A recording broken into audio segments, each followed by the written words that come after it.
My name is Kathy Johnson. I was speaking this morning with some folks and thinking about the pictures of the young folks who were marching and kind of the expressions on their faces.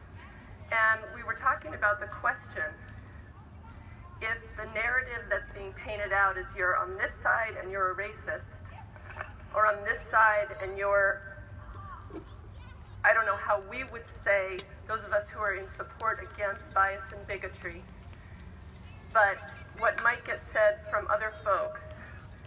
And there are some people who are not going to be avid, active, social justice racists out there, saying these kind of things. What are we going to do so that people who don't want to be on this side and don't know how to be or aren't going to be on this side don't get forced into one camp? Like, where's the space in between being actively for, whether it's Black Lives Matter or for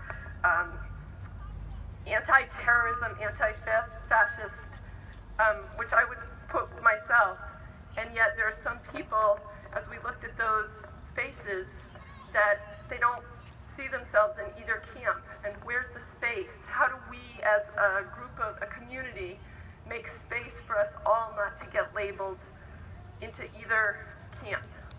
Thank you.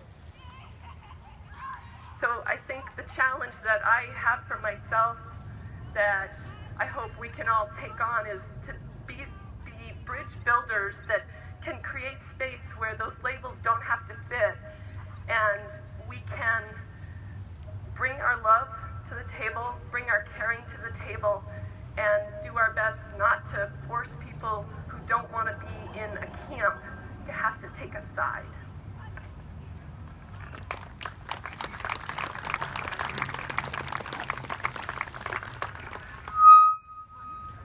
And I guess I have to say too, I don't want that to be interpreted that, I'm clear for myself that I'm on a side.